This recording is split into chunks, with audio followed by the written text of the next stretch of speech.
Hello there, you amazing viewers and subscribers. In this video, we're going to be ranking every single appearance of the Cybermen. Sorry about that, I just couldn't resist. So yeah, in this video, we're going to be ranking every single story of the Cybermen. Now, I'm not going to be doing with something like I've done cameos, like in the Pandorica Opens, or in other stuff as well, like the Five Doctors. I'm going to be mentioning the main stories that have focused on the Cybermen. So by my reckoning, there have been 16 stories. Some of these have been two-parters in Modern Who, and I've actually gone around ranking all of these. So let's get into the ranking of every single Cyberman story. Now, the ones I really enjoy are very, very high in the list. These are the ones that I don't enjoy most, which is normally 16 to 12. Yeah, you can understand why that is. So coming into 16th place, I've had to put Dark Water and Death in Heaven. Now, this is the finale for Doctor Who Series 8 from 2014. Now, again, the Cybermen have been not so used properly. I mean, not great. They literally become the Masters or Missy's bitch, really.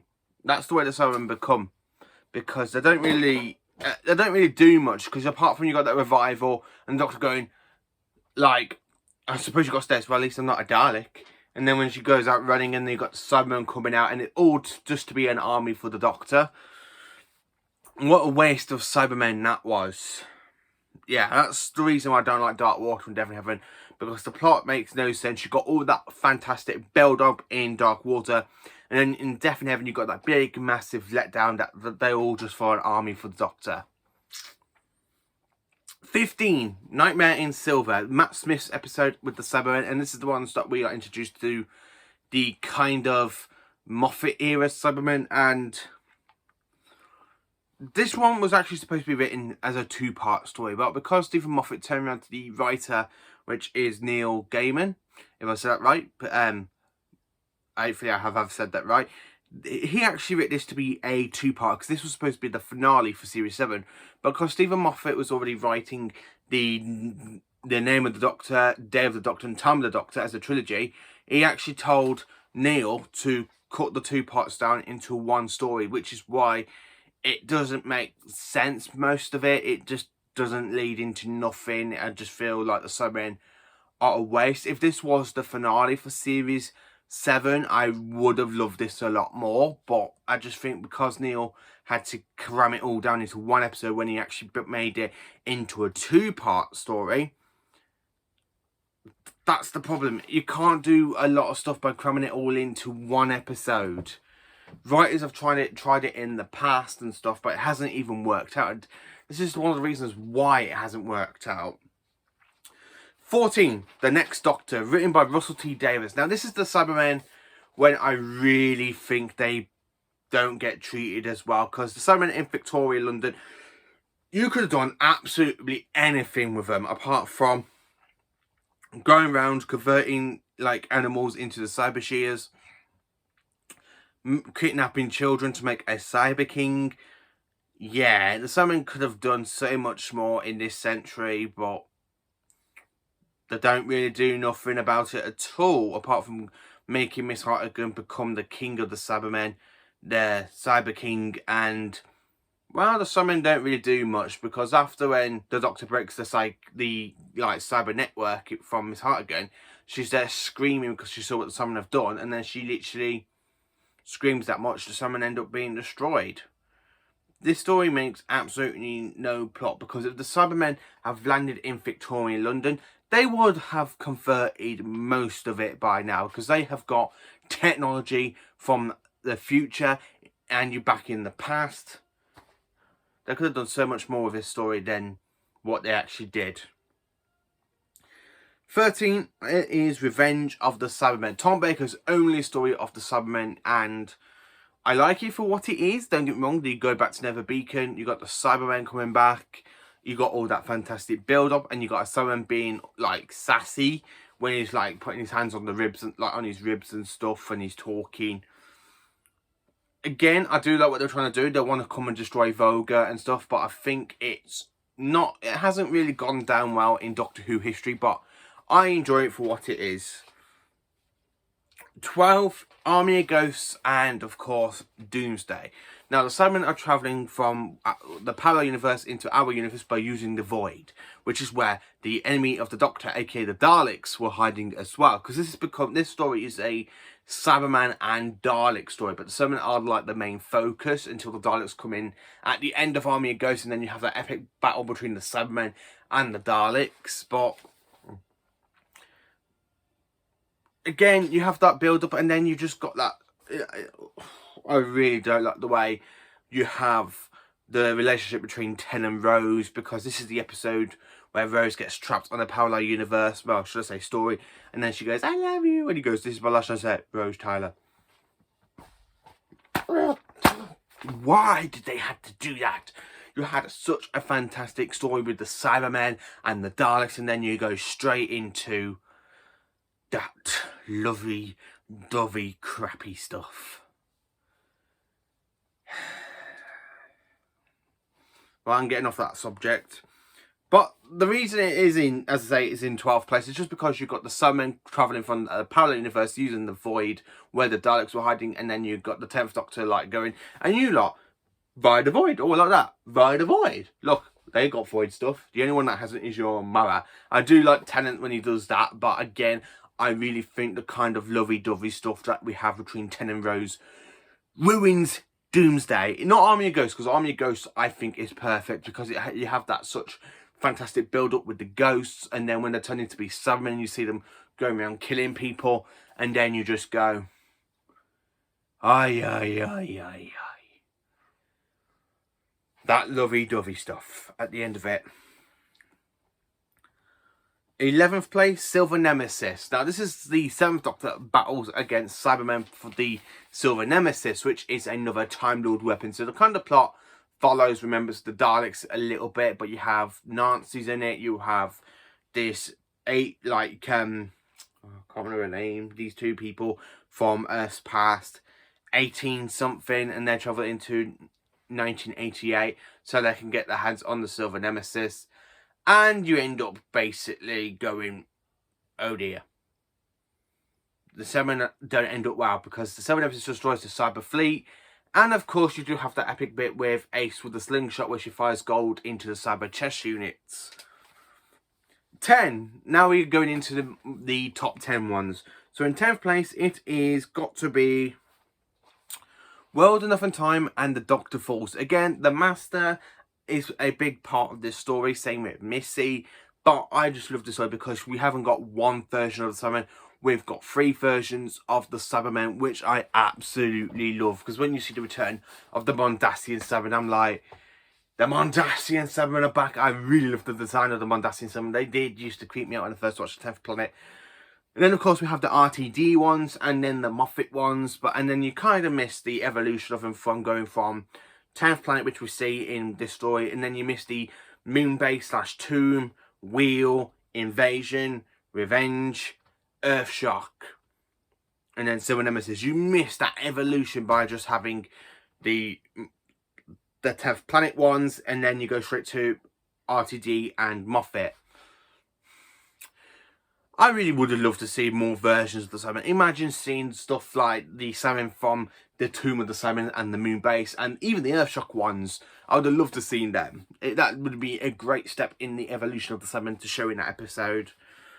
9th, it has got to be the 10th Planet. Now, the 10th Planet is the very first story of the Cybermen, and I absolutely love it. Now, I have got this on Target Another Book. I've got it on VHS as well as on DVD, and in a special DVD box set called Regeneration, which has all the Doctor's regenerations in it. Because at the end of the story, the William Hartnell's Doctor regenerates into Pagatron. I really enjoy it because you have someone going, "Hey, feelings, why should we? Emotion, love, pride, hate, fear. Do you have no emotion, my dear sir?" I really love the way the first Doctor is with the Cybermen, and then I just absolutely enjoy the 10th Planet because I think it's a great first outing for the Cybermen. I think that weird sort of like creepy music you got in the background really works for them as well. 8, Closing Time. Not many people like Closing Time, but I have to say I enjoy it because, one, we got the return of the Cybermen, we have the return of the Cybermats. You kind of have that weird ending with Craig destroying them with love for his child, but I'm not the writer, I'm not a critic, so I can't really say much on that. But I do like the way they bring back the Cybermats, and then when you see that like opening up and you got the teeth, I really love the way the 11th Doctor and Craig just goes, ah, and the Doctor's there with the Sonic. I really enjoy Closing Time. I think it's pretty funny. 7th episode, in 7th place, now this is a 2-part story, which is Rise of the Cybermen and Age of Steel. Now this is the Cybermen's biggest return into Doctor Who, because we are in modern era now. We've got David Tennant's the 10th Doctor. We have that kind of lovey-dovey storyline going on between Ten and Rose. But they bring back the Cybermen and stuff, and you're in a parallel universe. Absolutely fantastic to see something from another universe.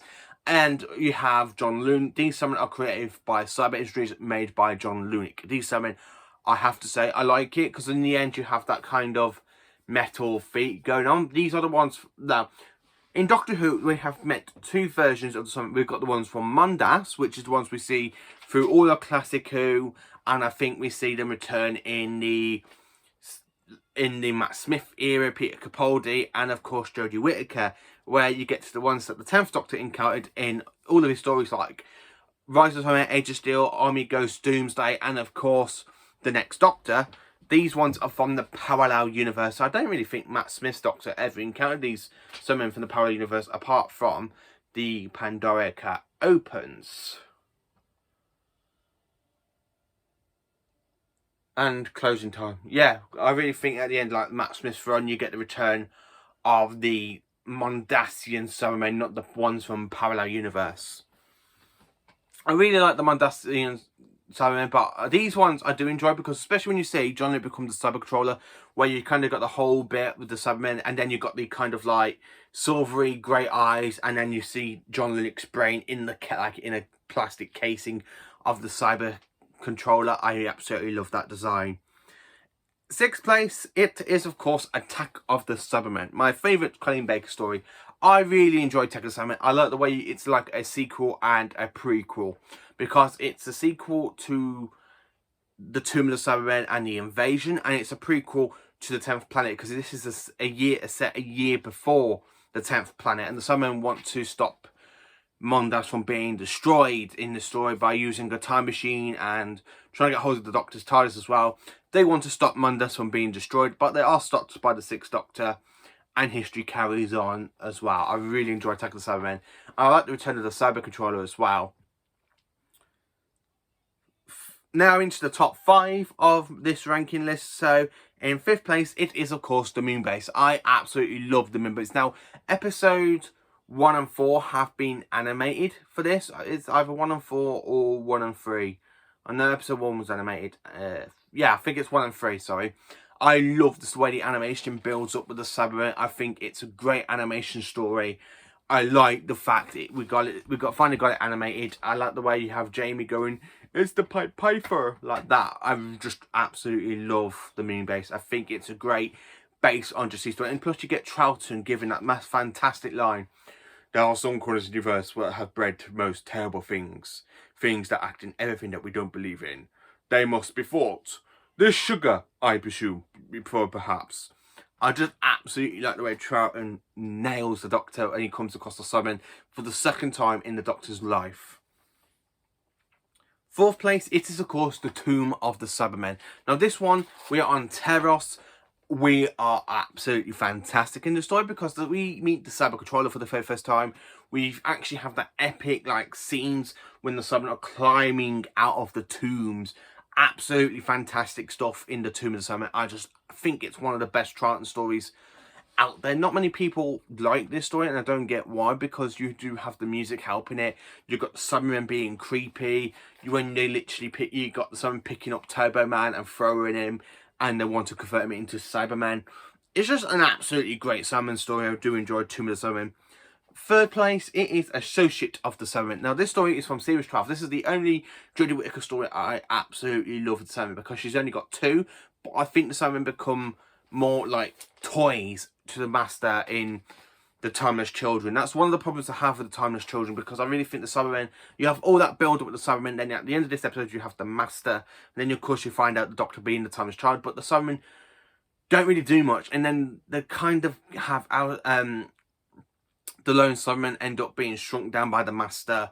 The Death Particle leaves him and goes into the Master. The Master turns the dead Time Lord bodies that he kept in Cold Station to become Cyber Masters. Now, this one, the Timeless Children I have got, that's the only problem I have with it. But Associate the Cybermen, I just absolutely love, because it means it shows you how much the Cybermen can actually be a menace. Because when you see the last of the remains of one of the human camps, where you got the Doctor, Graham, Ryan, Yaz going to help them, you got the Cybermen, like, kind of like invading and everything else. You got them blowing up by the cyber head drones. Sorry. The Doctor gets separated from Yaz and Graham, but she doesn't get separated from Ryan, because when she thinks Ryan's gone and she has a go at Ryan, so I thought, I allowed you to leave. I absolutely do enjoy Associate the Cybermen, because it shows you how much the Cybermen can be. And then, of course, you have the Cyber Warriors, which apparently, in the trailer for this Sunday's episode, are back. The Cyber Warriors are coming back, so bang on for that one. I love the design of the Cyber Warriors. I really think they're absolutely great. The Cyber Warriors design, I actually prefer these to the RTD ones and Moffat ones. These are the best modern Cybermen. These are the Cybermen I really enjoy looking at. I really love watching Associate the Cybermen when you just see them coming out of the tombs, and they think they're dead, but they're actually dormant. I really enjoy that. So my second favourite story in this ranking list is, of course, The Invasion. I absolutely love The Invasion, because we are introduced to the Cyber Planet for the first time, which I think he's actually introduced in The Wheel in Space, but I haven't seen The Wheel in Space, so I can't really say if he does return, and if is this the second appearance of the Cyber Planet.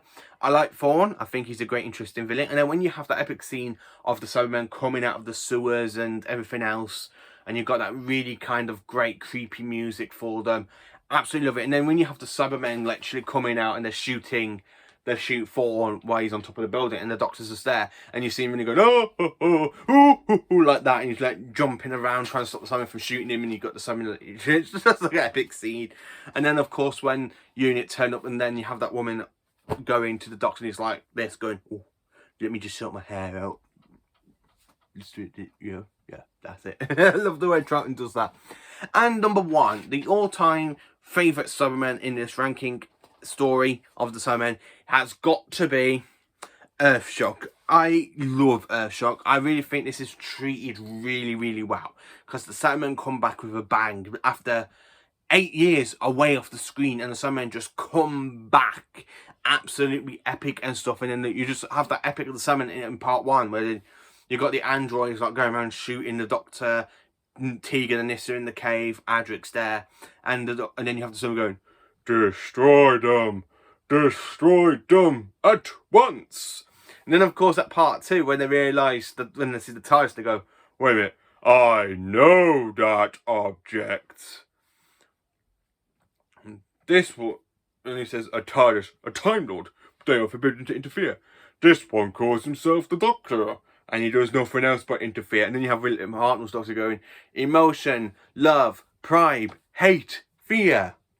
Do you have no emotion, my dear sir? And then when they literally cut to a Troughton, and I think it's from The Wheel in Space, which is a missing story. Hopefully it can just get animated soon. And you have the Doctor going, I imagine you have orders to destroy me. And then, of course, when they're caught going, and there's this, and you got the Tom Baker Doctor, and he goes, you got no whole planet, you blooming snarkins. You're just a bunch of pathetic tin soldiers looking around a galaxy in an ancient spaceship. And then you have them, like, cutting out, saying, I didn't see any of these men in the cave. He has appeared to regenerate again. Whoever he is, he must be found and destroyed.